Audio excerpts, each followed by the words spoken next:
Vamos a hablar de lo que vamos a tocar, está en Lucas. ¿Tienen el video, chicos? Lucas capítulo 12 del 4 al 12. Mientras ustedes los buscan, vamos a ver el video, ¿sí? Bueno, arranquemos. Hoy vamos a adentrarnos en un texto antiguo súper fascinante, el capítulo 12 de Lucas. A ver, mucha gente lo lee y piensa que es solo una simple lección moral sobre ser valientes y ya está, pero la verdad es mucho más que eso. No vamos a hablar de todo hoy, claro. La idea es enfocarnos en introducir este tema gigantesco, porque si miramos de cerca, este texto nos da un mapa increíble sobre las fuerzas ocultas que gobiernan el alma. Es literalmente una iniciación para pasar del miedo a recuperar nuestra propia voz. Y para entender cómo funciona esto, tenemos que anclar el análisis en esta escritura tan famosa. Nos dice que no temamos a los que matan el cuerpo. A primera vista, a nivel literal, parece que solo habla de persecución externa, ¿no? Pero en este contexto, el cuerpo es, digamos, solo el envase, es el mundo visible y temporal. Los enemigos externos solo pueden rasguñar esa superficie. La advertencia aquí da en el clavo. Existe una muerte muchísimo más profunda que la física. Y ese es precisamente nuestro punto de partida. Ahora, para captar esa profundidad, las fuentes nos presentan un concepto clave que cambia las reglas del juego, el nivel Sod. En la tradición de estudio hebreo, el Sod es esa dimensión espiritual, oculta, mística. O sea, cuando leemos el texto con los lentes del Sod, el enfoque da un giro de 180 grados. Ya no importa quién nos persigue allá afuera. Lo que realmente importa es entender que la verdadera muerte es la desconexión del alma de lo eterno. Es cuando nuestro propósito se apaga por completo. Parte 1.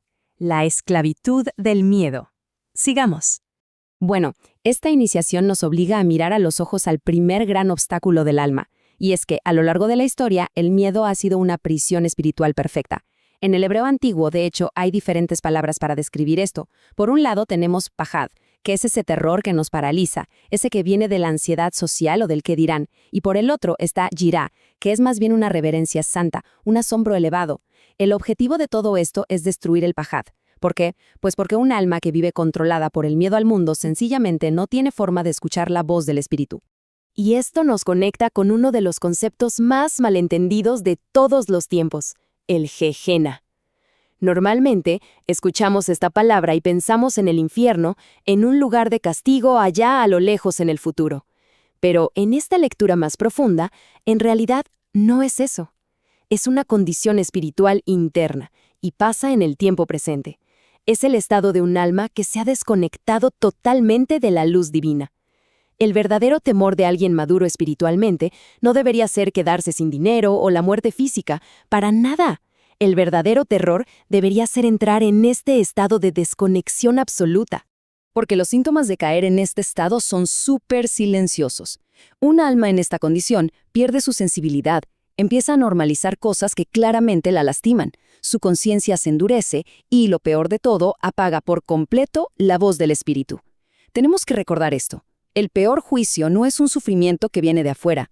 El peor juicio es cuando el cielo se queda en absoluto silencio, cuando perdemos esa capacidad vital de escuchar.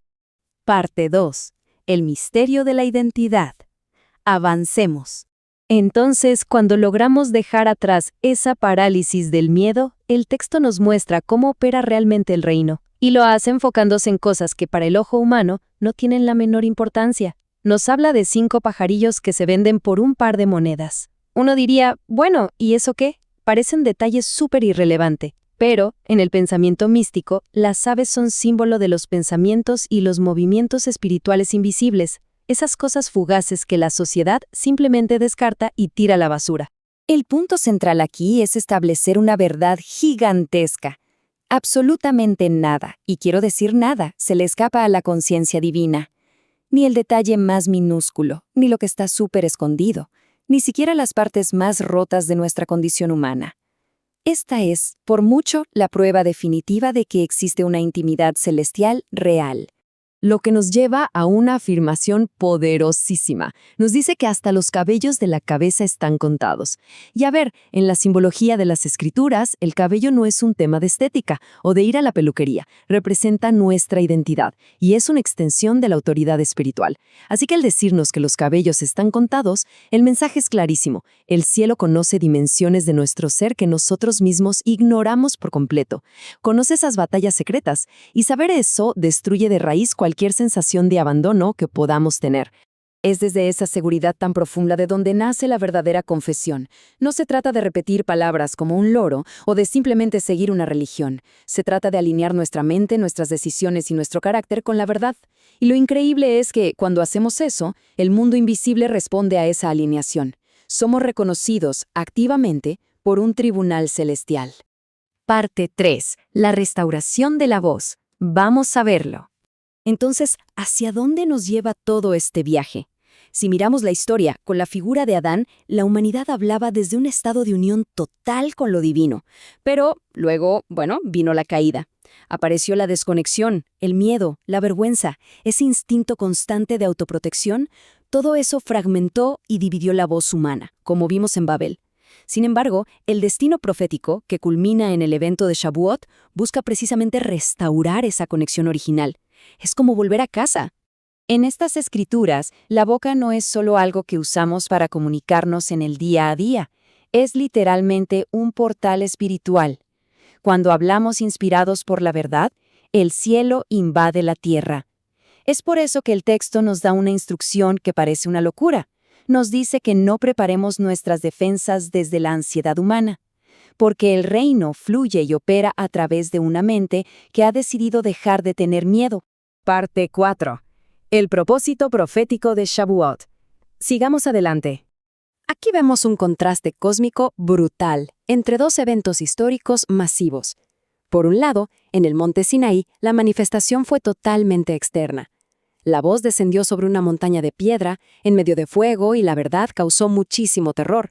Pero luego en Shavuot ocurre la gran corrección. La voz ya no baja para quedarse en frías tablas de piedra. Desciende directamente al interior de la conciencia humana, eliminando el miedo por completo. Y aquí llegamos al clímax de la transformación de un discípulo. Esta promesa de que el Espíritu Santo enseñará qué decir en el momento exacto marca el paso definitivo. Es pasar de ser alguien asustado, que vive buscando la aprobación de todo su alrededor, a convertirse en un recipiente audaz de inspiración divina. El intelecto ya no está secuestrado por la ansiedad de sobrevivir. Hay una confianza absoluta en que la dirección correcta va a llegar justo en el momento en que se necesite. Para poner todo esto en perspectiva, el verdadero milagro de esa festividad no fueron unas lenguas de fuego que se veían por ahí. ¿Qué va? El milagro real fue ver a personas que antes estaban aterrorizadas salir al mundo completamente libres y sin ataduras. Solo cuando logramos superar la esclavitud del miedo es cuando el fuego celestial encuentra un lugar preparado de verdad donde puede reposar. Y todo esto nos deja con una reflexión final súper provocativa. Si todo este enorme proceso de iniciación se trata, en el fondo, de vaciarnos del miedo para hacerle espacio a la voz, la gran pregunta es, ¿sigue buscando el Eterno una voz humana hoy, donde su espíritu pueda volver a hablar? ¿Cuántas voces están realmente listas para dejar atrás la autoprotección y convertirse en verdaderos portales espirituales? Es algo que, sin duda, nos invita a repensar dónde tenemos anclada nuestra seguridad. Gracias por acompañarnos en este análisis introductorio profundo. Esperamos que sigan cuestionando, aprendiendo y, sobre todo, descubriendo. Amén. Vieron al final, espero que sigan cuestionando, investigando y aprendiendo. ¿Recuerdan lo que siempre lo que nos decía el apóstol David? Desen lugar a la duda, porque cuando ustedes se dan lugar a la duda, investigan y aprenden. ¿Sí o no? Le dije que buscaran Lucas, ¿lo tienen? Lucas 12 del 4 al 12, dice así: Amigos míos, yo les digo a ustedes que no deben temer a los que matan el cuerpo, pero más de eso no pueden hacer después. Yo les voy a enseñar a quién deben temer. teman a aquel que después de quitar la vida, tiene el poder de arrojarlos en el infierno. Sí, a él ténganle miedo. ¿Acaso no se venden 5 pajarillos por un par de monedas? Sin embargo, Dios no se olvida de ninguno de ellos. Lo mismo pasa con ustedes, pues hasta los cabellos de su cabeza están todos contados. Así que no teman, pues ustedes valen más que muchos pajarillos. Yo les digo que a todo aquel que me confiese delante de los hombres, también el Hijo del Hombre lo confesará delante de los ángeles de Dios. Pero al que me niegue delante de los hombres, se le negará delante de los ángeles de Dios. Toda palabra que se diga en contra del Hijo del Hombre será perdonada, pero toda blasfemia en contra del Espíritu Santo no será perdonada. Cuando ustedes sean llevados a las sinagogas y presentados ante magistrados y autoridades, no se preocupen de cómo o qué responder o qué decir, porque en ese mismo instante el Espíritu Santo les enseñará lo que deben decir. Amén. Es palabra del Señor. Es el Señor Yeshua el que hablaba acá, lo que dejó escrito el doctor Lucas. Acá es un viaje que dice, un viaje de iniciación interior, dice, estoy leyendo la diapositiva. Yeshua está hablando aquí no solamente al discípulo externo, sino al alma que está entrando en un proceso de despertar espiritual. Porque hay muchos discípulos que son discípulos presenciales, porque están siempre presentes, pero su alma está lejos de tener un pensamiento de discípulo. Este pasaje, sin embargo, es una iniciación interior, como dice. No es simplemente una enseñanza moral, recuerden. No es una enseñanza moral. Yeshua no daba enseñanzas morales, si bien va acompañado, pero no era el objetivo. Esto es una enseñanza en sí, no es una enseñanza moral de tener valor, sino una revelación sobre las fuerzas que gobierna el alma humana. Lo que acá está haciendo Yeshua es dando una revelación de lo que gobierna el alma humana. Lo vamos a ver como lo venimos haciendo desde hace tiempo. No vamos a estudiar el Evangelio así de una forma literal, Peshat. Nos vamos a ir un poquito más profundo para realmente ubicarnos en el mensaje que el Mesías le estaba dando a su pueblo. Porque de una forma literal es como siempre se leen, por eso es que en sí la manifestación del Espíritu Santo no está llenando la tierra. Hay muchos discípulos, como dice acá externos, pero sus almas están lejos de ser discípulos de Yeshua. En lo oculto, acá lo que dice Yeshua revela 3 dimensiones. El miedo, primera dimensión, el miedo como sistema de esclavitud espiritual. La segunda dimensión es la confesión del Mesías como alineación del alma con el reino. Y la tercera dimensión es el Espíritu Santo como voz divina restaurando la conciencia fragmentada. Repito, primer dimensión de esta revelación es que el miedo como sistema de esclavitud espiritual. Segundo, la confesión del Mesías como alineación del alma con el reino. Y tercero, el Espíritu Santo como voz divina, restaurando la conciencia fragmentada.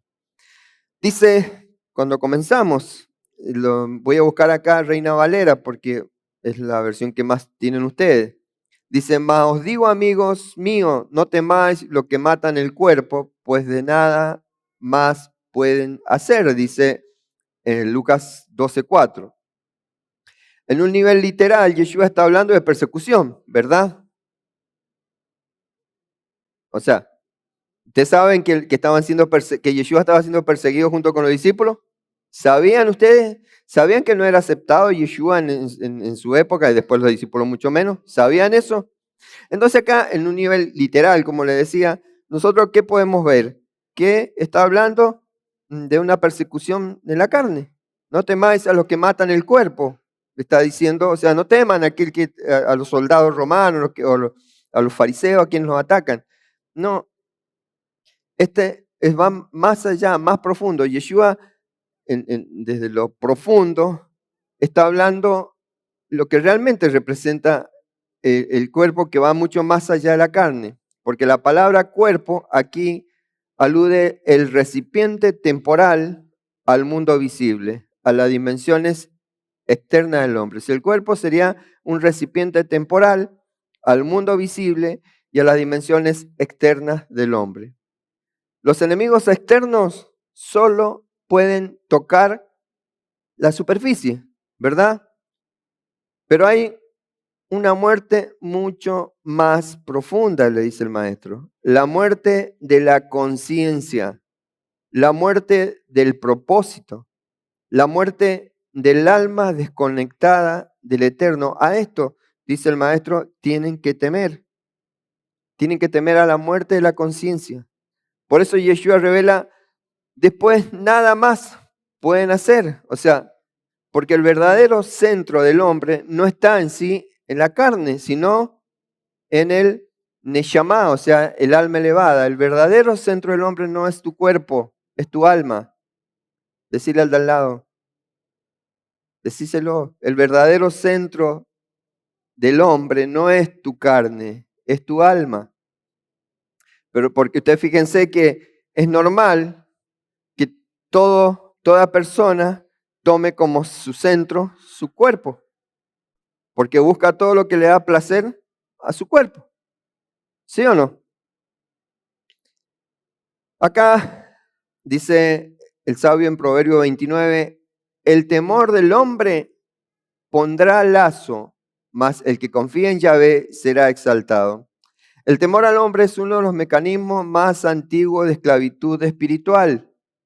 Hola, el temor al hombre es uno de los mecanismos más antiguos de esclavitud espiritual. ¿Lo creen o no? Siempre hay temor al hombre, ¿o no?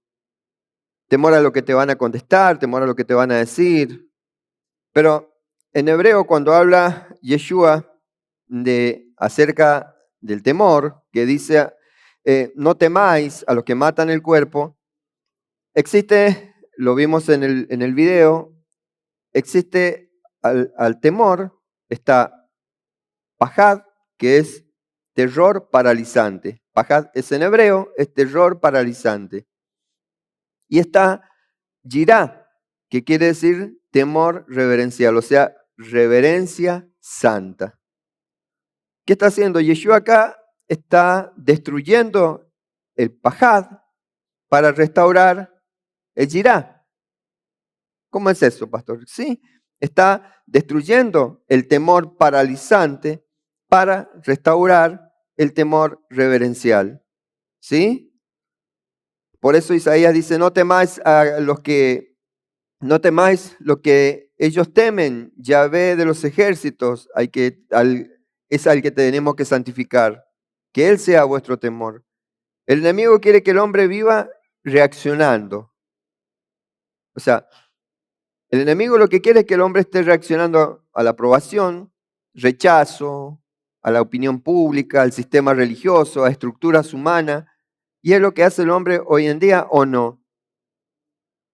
Por eso, porque un hombre gobernado por el miedo jamás escuchará la voz del Espíritu. Un hombre gobernado por el pajad jamás escuchará la voz del Espíritu. Por eso, temed a aquel que tiene poder de echar en el infierno, dice Yeshua. Y aquí tenemos un misterio profundo y algo que lo hablamos siempre, o se dice siempre, el tema infierno, porque la mayoría interpreta esto solo como un castigo eterno, ¿sí? Te va a ir al infierno. Si seguís así, te va a ir al infierno, ¿o no? ¿Lo hemos dicho? ¿O no? Pero esto acá Yeshua nos muestra que va más allá cuando dice en el 12:5, Pero os enseñaré a quién debéis temer. Temed a aquel que después de haber quitado la vida tiene poder de echar en el infierno. Primero, en el 4 está diciendo, no temáis, no tengas pajad, sino en el 5 nos dice, tenemos que tener, ¿cómo se dice? Yirá. Debemos tener, dice, pero os enseñaré a quién debéis temer. Temed a aquel que después de haber quitado la vida, tiene poder de echar en el infierno. Si os digo a este temer, porque el único que quita la vida es el Dios eterno. El único que tiene derecho. Por eso los que se quitan la vida, los que, como es que dicen, los que se desuscriben del canal de la vida, son los que están en condenación eterna. ¿Por qué? Porque no tienen derecho. Hay un solo ser que tiene ese derecho y es el Dios eterno.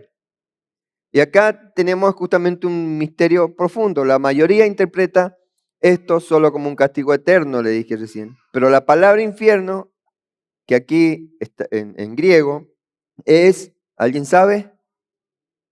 Gehenna. Gehenna era el mismo valle Ginón. El valle Ginón estaba en Israel. O sea, ¿qué es lo que era el valle Ginón? Me detengo un poquito, perdón, que no puedo pasarlo por alto, porque no estaba en el escrito que le mandé a Ariel. El valle Ginón era el basurero de Jerusalén. Históricamente este valle se convirtió en un vertedero donde se quemaba inmundicias, donde había cadáveres de animales y criminales, o sea, los criminales, cadáveres de animales, todo se tiraba a ese valle de Ginón. Y el fuego ardía constantemente para evitar pestilencia. Por eso el fuego ardía eternamente, nunca se apagaba el fuego para que no hubiese pestilencia, siempre se quemara toda la inmundicia que había ahí. O sea, también en ese valle, en la antigüedad, fue un lugar de prácticas paganas y sacrificio. Por ello los profetas bíblicos lo llamaron el Valle de la Matanza, o sea, representando justamente el juicio divino. ¿Entienden lo que es cuando dice en el infierno va a arder eternamente? Es justamente vas a estar en la inmundicia, ardiendo eternamente para no provocar pestilencia. ¡Wow! No sé quién te está diciendo, perdón Señor, perdón por lo que dije, perdón por lo que hice, yo no quiero estar en el Gehenna. ¿Entienden lo que es?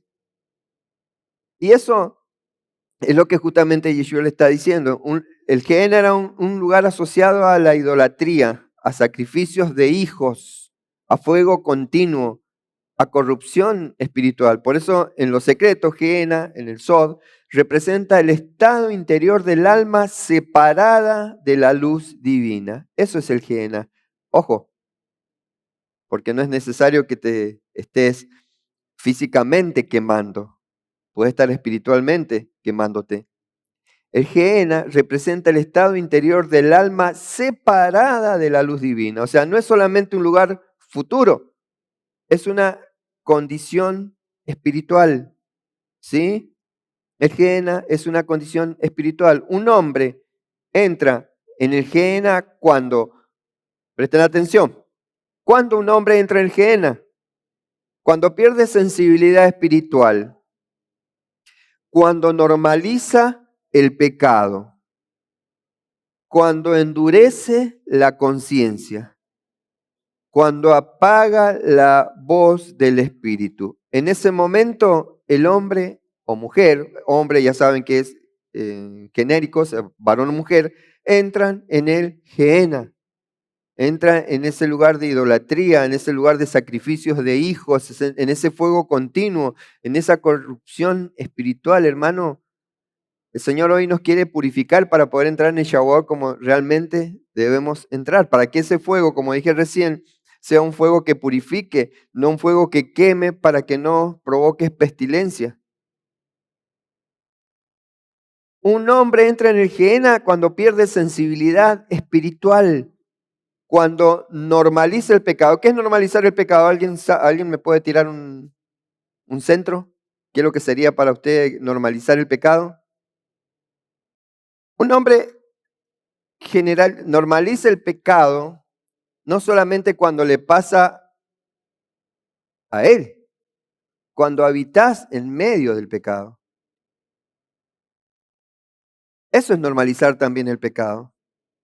Y ahí endurecer la conciencia también, porque tu conciencia, cuando estás conectado a la voz, a la luz divina, no te permite estar en lugares que hay pecado, ¿o no?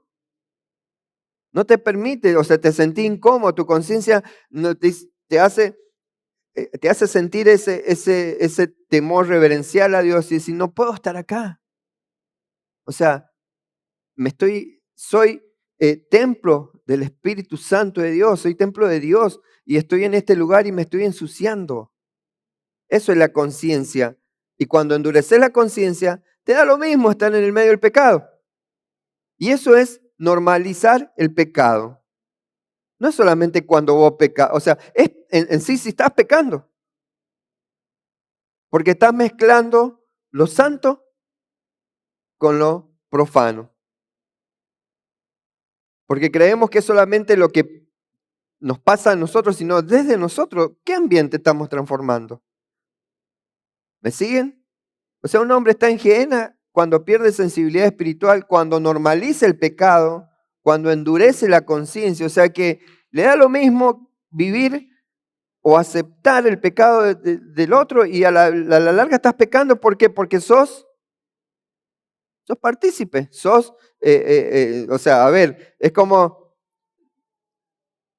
un asesino, está matando a alguien y el otro está al lado y no se lo impide y cae también y no dice nada, no delata a ese asesino, no cae por encubridor, también va preso porque está encubriendo, o sea, le está tapándole al asesino.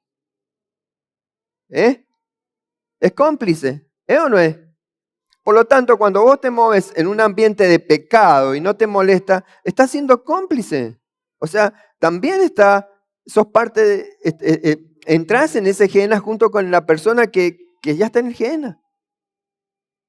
Es tremendo, hermano, pero el Señor, me acuerdo perfecto en el 2015 o 2017, cuando mi esposa dijo que el Señor le decía, mientras más nos acercamos a la luz, el Señor más santidad nos demanda.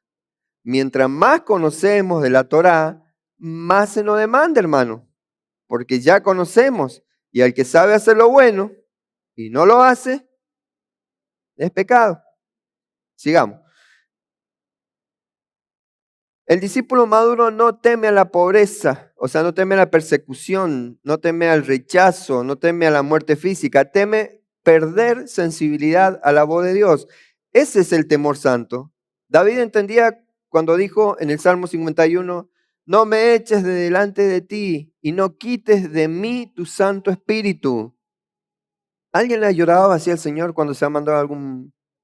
Le has dicho, Señor, no me eches de delante de ti. No quites de mí tu Santo Espíritu. Porque David era consciente de lo que era vivir sin el Espíritu. Sabía, por eso él pedía que ese Espíritu no se fuera de él. Porque el peor juicio no es el dolor externo. El peor juicio es cuando el cielo deja de hablarle al alma. Amós 8:11 dice, he aquí vienen días, dice Yahvé el Señor, en los cuales enviaré hambre a la tierra, no hambre de pan, ni sed de agua, sino de oír la palabra de Yahvé. Va a haber días de que la gente va a añorar. ¿Por qué? Porque se ha desconectado. ¿A causa de qué? Del pecado. Después continúa Yeshua hablando de los pajarillos, dice, no se venden 5 pajarillos por 2 cuartos, lo leímos, ¿verdad? En el 6, ¿acaso no se venden 5 pajarillos por un par de monedas? En la Reina Valera dice por 2 cuartos. O sea, acá a simple vista parece una observación pequeña, pero el reino nunca usa detalles insignificantes. En la Escritura, por más que nos parezca, no son insignificantes, aunque sean estos pequeños detalles. ¿Sí? No son irrelevantes. Los pajarillos representan justamente lo aparentemente irrelevante. O sea, en el pensamiento hebreo, las aves muchas veces simbolizan el pensamiento. O sea, las aves simbolizan el pensamiento, simbolizan el movimiento espiritual, las dimensiones invisibles, o sea, simbolizan los mensajeros. Por eso Yeshua está revelando algo impactante. Nada escapa de la conciencia divina, hermanos. Yeshua te está diciendo, nada escapa de la conciencia divina, ni lo pequeño, ni lo oculto, ni lo quebrado, nada escapa de la conciencia divina. Por eso dice, aún los cabellos están contados, hermanos, aún tus cabellos están contados. Imagínate eso. Dios sabe cuántos cabellos tenés. ¿Vos sabés cuántos cabellos tenés? No. Dios sí sabe. Ni aún los que están quedando calvos o son calvos, no, creo que nunca se han puesto a contar los pelos que tienen. Nadie sabe cuántos cabellos tiene. En cambio, Él sí sabe. Así que, a ver, imagínate vos, si Él sabe cuántos cabellos tenés en tu cabeza, ¿qué más sabrá de vos?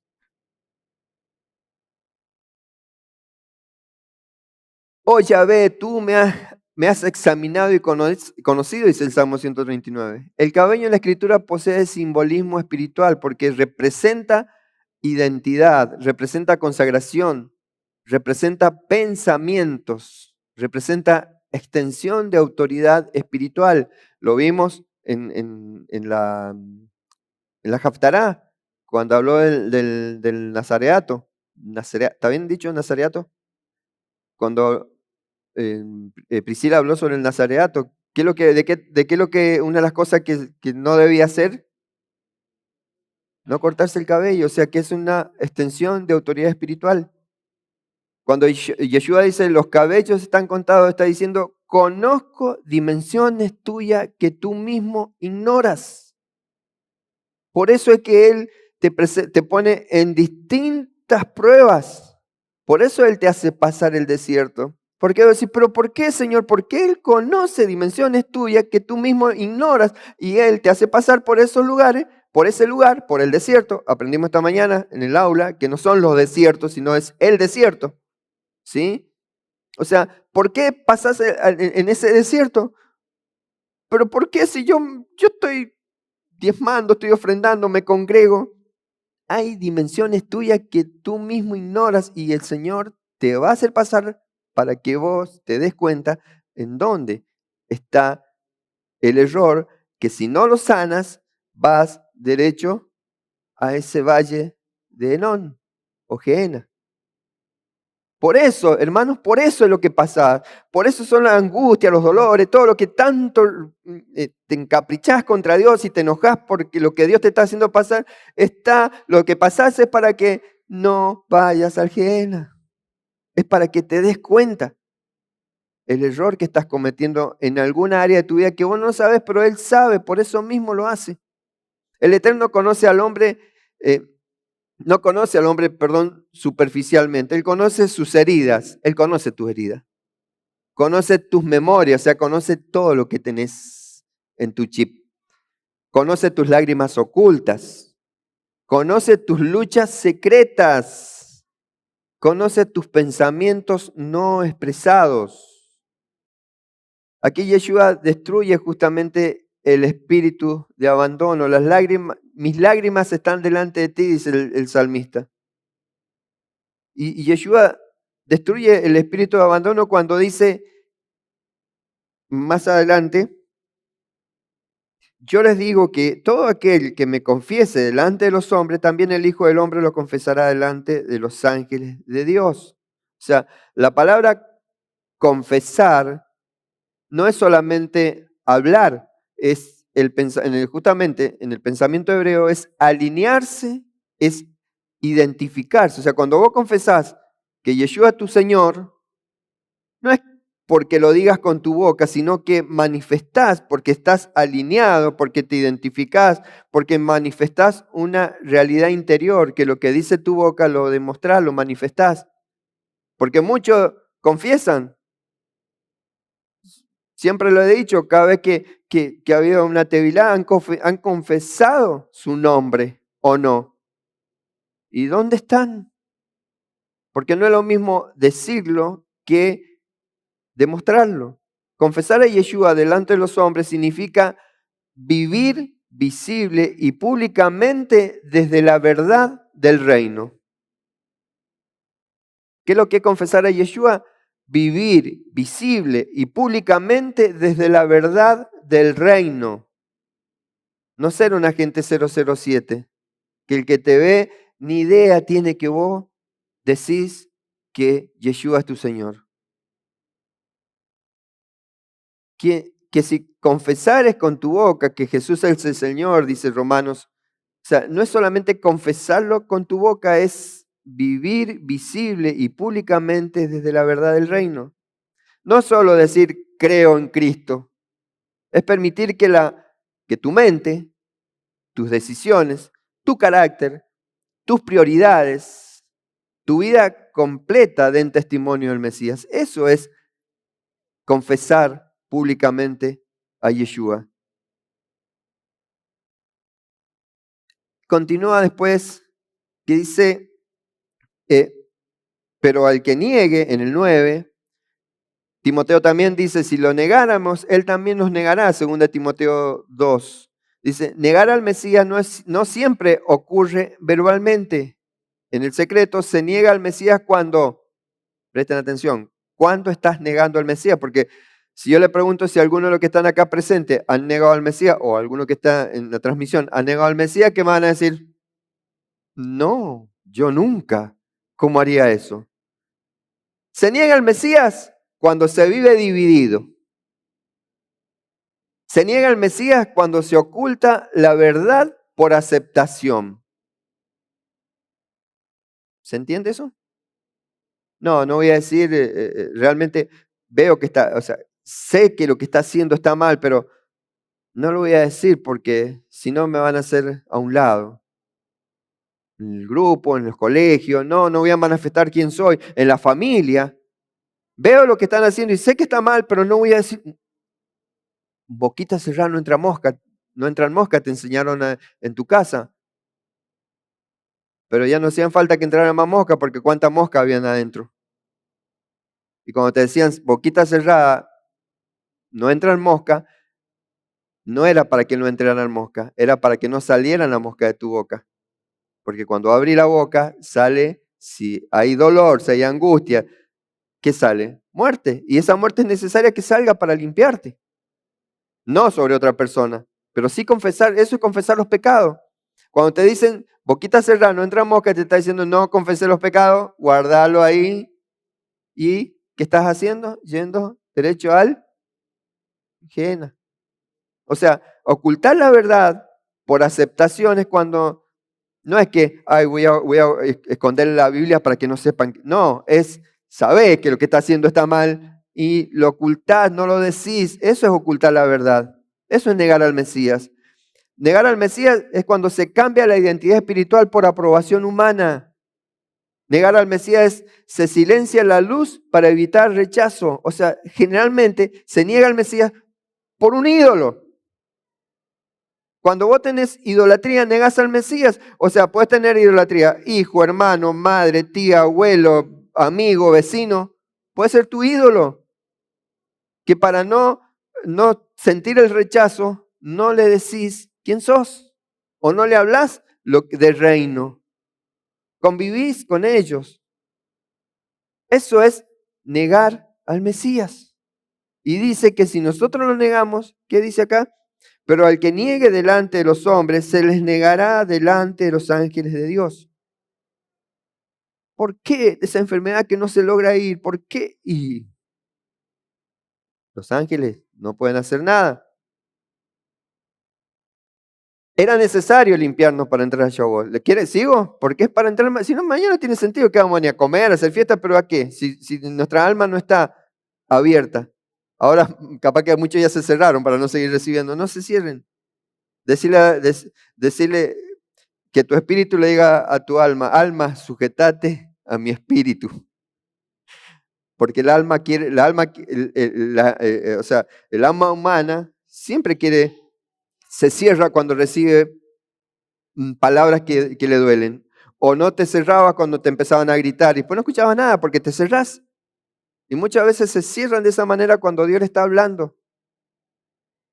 Pedro negó externamente al Mesías, pero muchos niegan internamente todos los días, porque muchos dirán, Pedro, mirá, lo negó al Mesías. ¿Y vos? ¿Cuántas veces al día negas al Mesías? Los ángeles en la mentalidad hebrea no son simples figuras decorativas cuando dice se le negará delante de los ángeles de Dios. Son testigos, son ministros, son ejecutores del reino, o sea, son participantes del orden celestial. Cuando Yeshua dice, el Hijo del Hombre le confesará delante de los ángeles, está revelando justamente un reconocimiento celestial. El cielo reconoce a quienes viven alineados con la verdad. Por eso hay una dimensión donde el alma fiel es reconocida en el reino invisible. Un alma fiel es reconocida en el reino invisible.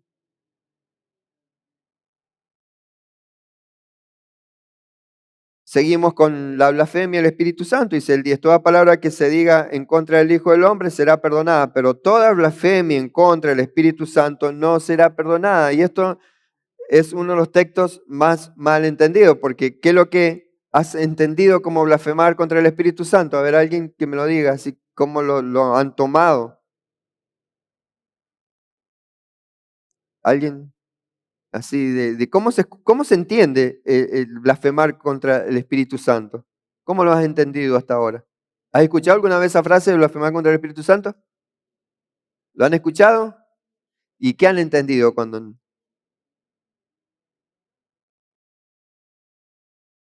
negarlo? Yo puedo burlarse, insultarlo, porque blasfemar, que es lo que cuando uno dice palabras en contra, o sea, dice vulgaridades. ¿Eso hemos entendido como blasfemar o no? ¿Sí? Los que llevan años en iglesia evangélica no se ha entendido como eso. Y vos decís, no, yo, tranqui, nunca voy a insultar al Espíritu Santo. Yo nunca voy a blasfemar. Con eso estoy en paz. Pero la blasfemia contra el Espíritu Santo no es simplemente decir una palabra incorrecta. En lo secreto es un estado progresivo del alma.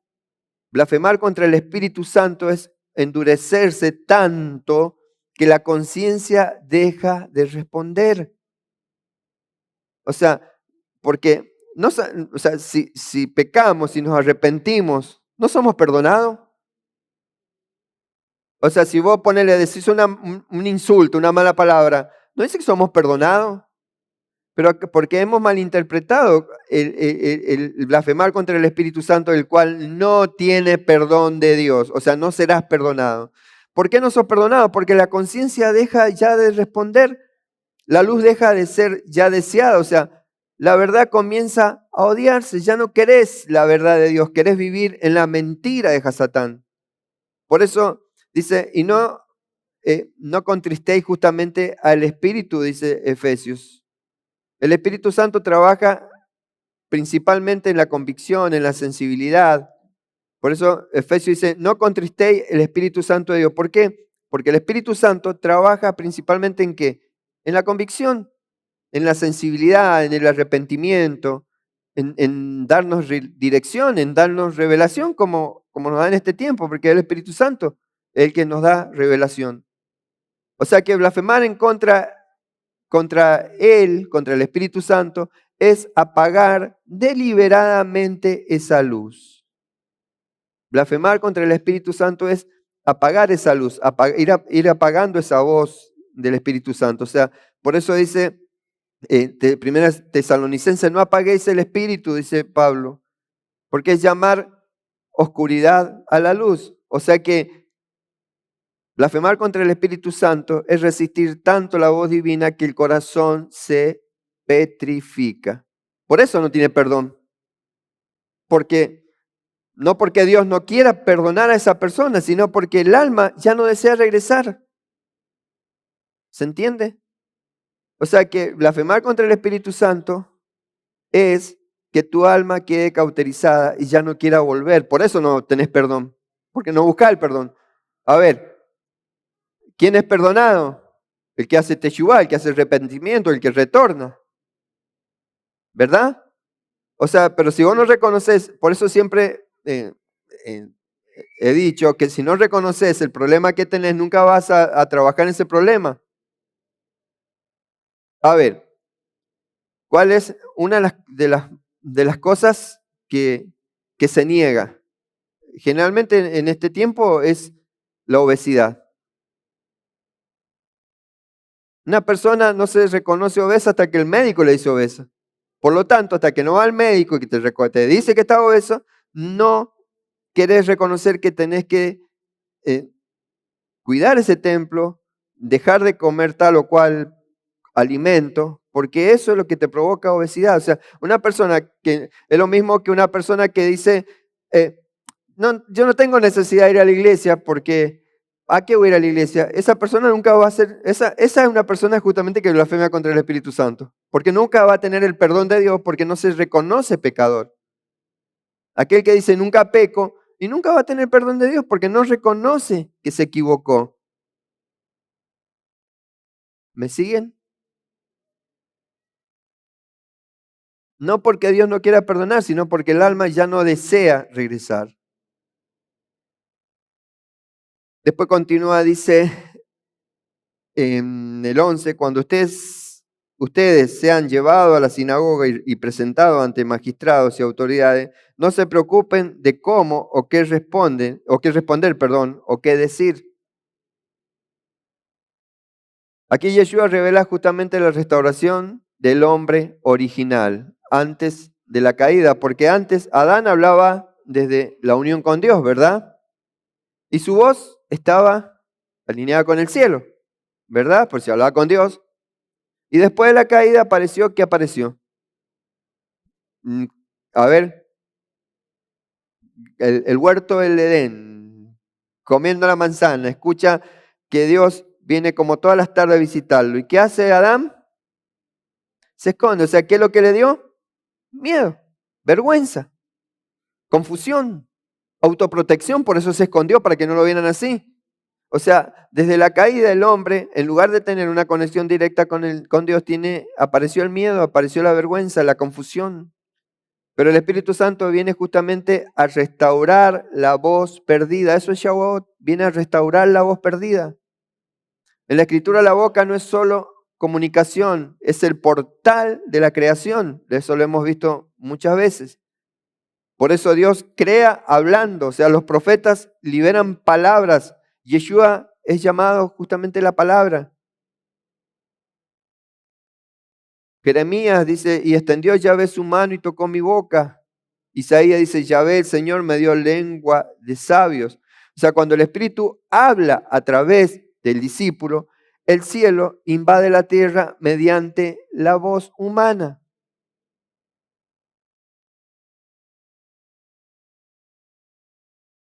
Cuando el Espíritu habla a través del discípulo, el cielo invade la tierra mediante la voz humana. Y eso es lo que Dios quiere hacer.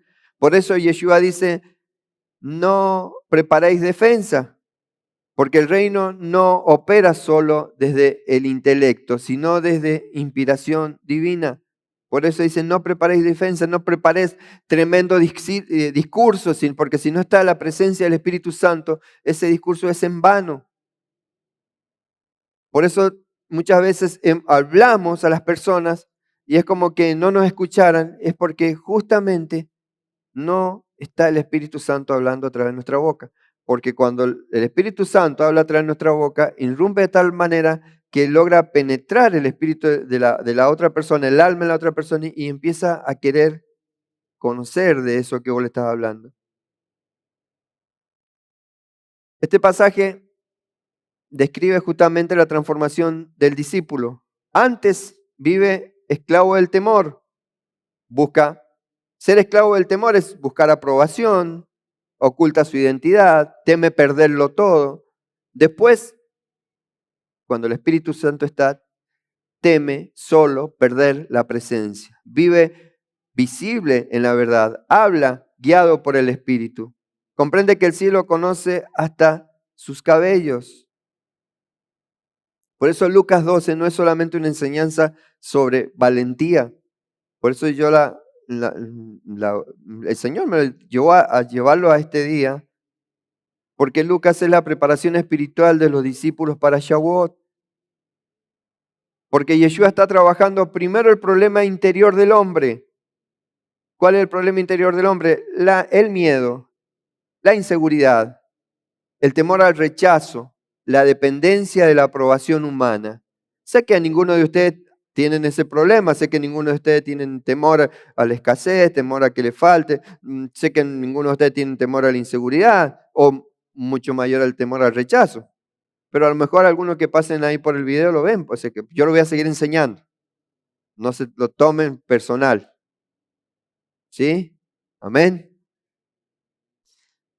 Dios dice, no temáis a los que matan el cuerpo. Y más adelante el Espíritu Santo os enseñará en la misma hora lo que debáis decir.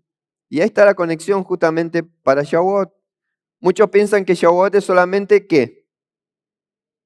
A ver, ¿qué es lo que pasó en Shavuot? Generalmente voy a preguntar, ¿qué pasó en Shavuot? Algunos te van a decir, ¿qué es Shavuot? Bueno, preguntarle, ¿qué pasó en Pentecostés?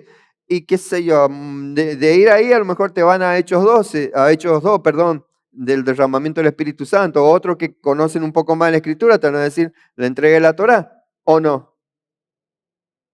Es más, si yo le pregunto a ustedes, capaz que me respondan eso mismo. ¿Qué piensan de Shavuot? Y es, ¿le entregué la Torá o el derramamiento del Espíritu Santo? Es más, capaz que todo lo que se prepara en decoración está pensado en eso, en la entrega de la Torá o el derramamiento del Espíritu Santo. Pero no solamente es eso sí ocurrió, es verdad, pasó. Pero en un nivel más profundo, Shavuot es la restauración de la voz de Dios dentro del hombre. Shavuot es el cumplimiento de Jeremías 31-33. Porque en el Sinaí, dice, en el Éxodo 19 habla que en el tercer día hubo truenos, relámpagos, ¿verdad? Lo hemos estudiado, lo estudiamos en las Parashot.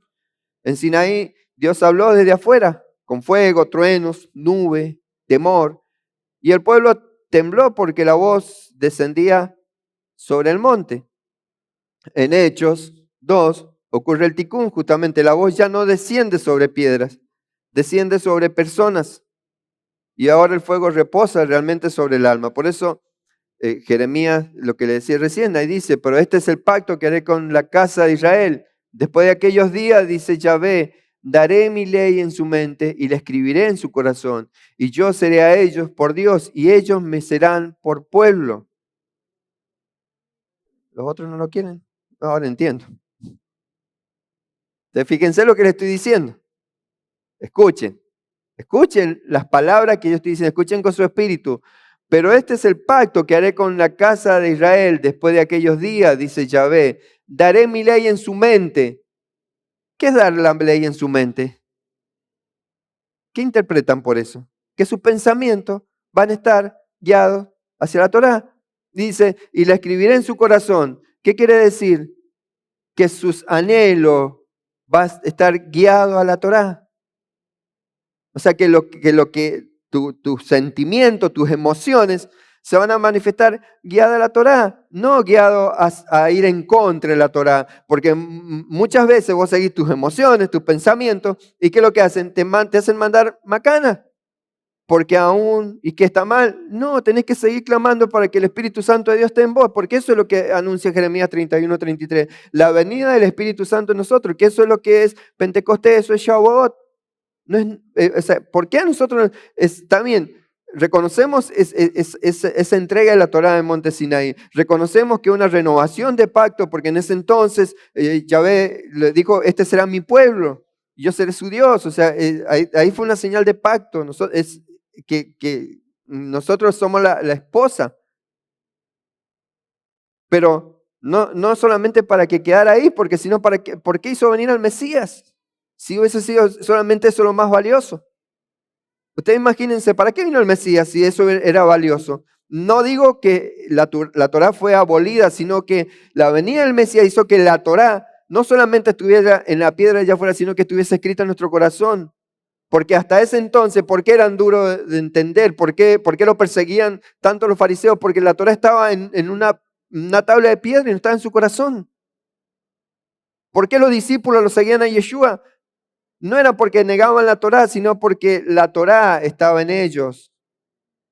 Porque cuando vino el Espíritu Santo, vino de tal manera que la Torá descendió sobre ellos, está en su corazón, está escrito en su corazón.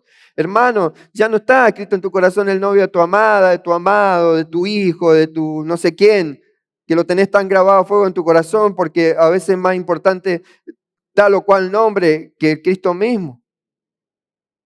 Daré mi ley y pondré dentro de vosotros mi espíritu, dice también Ezequiel. O sea, en Lucas 12 los discípulos todavía tienen miedo. ¿Tienen miedo de qué? ¿De qué tenían miedo los discípulos en Lucas 12? De las autoridades, ¿verdad?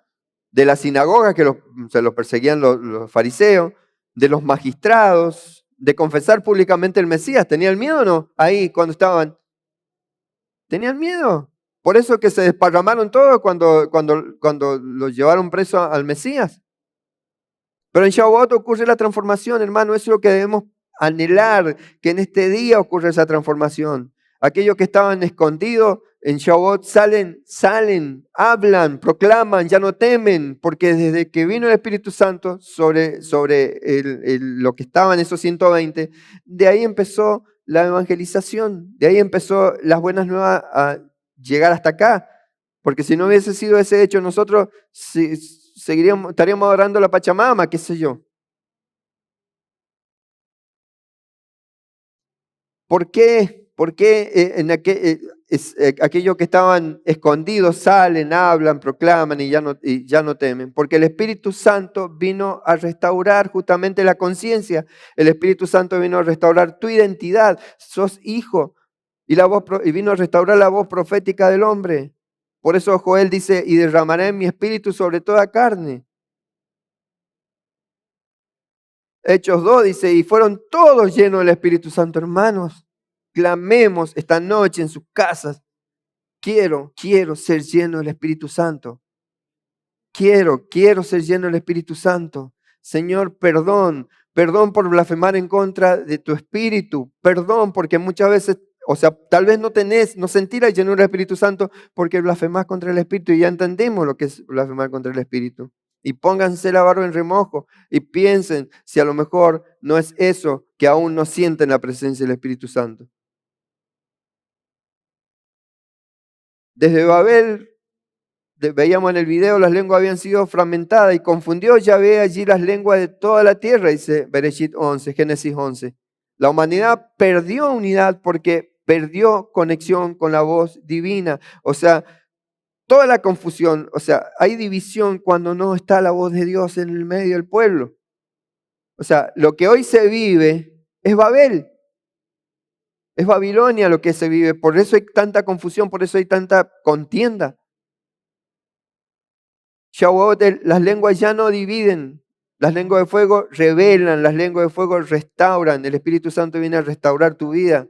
Por eso Yeshua dijo, no os preocupéis por lo que habéis de decir, porque el hombre lleno del Espíritu deja hablar solamente desde el intelecto. El hombre lleno del Espíritu deja hablar desde el ego o desde el miedo o desde la autoprotección. No sé de qué punto a lo mejor has estado hablando. Ahora, la llenura del Espíritu Santo te lleva a que hables desde la inspiración divina. Lucas 14, del 4 al 12, es justamente una invitación a corregir el gobierno del miedo. Ya no tengas temor. Decirle al de al lado, no tengas temor, no seas miedoso. Decir. El hombre natural teme. ¿Qué teme el hombre natural? Teme perder aceptación y lo voy o sea, sí, pero ya lo dijo, sí, pero para que lo entiendas. El hombre natural teme perder aceptación, perder posición, teme perder seguridad, perder el cuerpo, ¿o no? Porque esto, o sea, ¿por qué no se presentaban, o sea, por qué no salían a evangelizar antes? Porque tenían temor de perder la vida. Pero el discípulo despertado comprende que la verdadera muerte es vivir desconectado de la voz del Eterno. Esa es muerte. Por algo, Efesios 2:5 dice, aún estando nosotros muertos en pecado, Dios nos dio vida justamente con Cristo. Dice el apóstol Pablo en Efesios. ¿Y qué está diciendo? Que si por medio del pecado estás desconectado, estás muerto. Porque la verdadera muerte es vivir desconectado de la voz del Eterno. Por eso Yeshua vino para darnos vida. Gracias por lo que se sienten vivos. Los que no dicen amén es porque no creen que Yeshua le vino a dar vida. Están todos muertos en delitos y pecados. Porque, no lo digo yo, lo dicen ustedes. Porque si no largan un amén así como diciendo, no, yo no estoy muerto en delito y pecado, estoy en Yeshua, ya no corre por cuenta mía. Por eso quizás esa sea la preparación más profunda para este Shavuot. No solamente esperar una experiencia espiritual, que ver llama de fuego, que no sé, sino permitir que el Espíritu Santo sane el miedo que todavía gobierna nuestras almas. Porque el verdadero milagro de Shavuot no fueron solamente lenguas de fuego. El verdadero milagro fue ver hombres que dejaron de esconderse, hombres que dejaron de vivir gobernados por el temor, se pararon en público. No le importaba quién estuviera, quién los fuera a perseguir. Sabían que iban a morir, su carne iba a morir. Como cuando empezamos acá, amigos míos, no les digo a ustedes que no deben temer a los que matan el cuerpo. Pero más de eso no pueden hacer después. Yo les voy a enseñar a quién deben temer. Ahí salieron hombres sobre los cuales el cielo volvió a reposar. Y tal vez hoy el Eterno sigue buscando esos mismos. Yo quiero ser de eso. Una voz donde su espíritu pueda hablar nuevamente.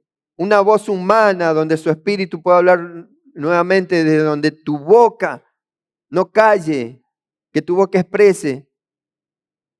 Por eso, 2 dice el apóstol Pablo, siendo manifiesto que sois carta de Dios, escrita no en tablas de piedra, sino en tablas de carne del corazón. Lo voy a buscar a ver acá, 2 Corintios 2:3, mientras le doy tiempo a que lleguen los muchachos.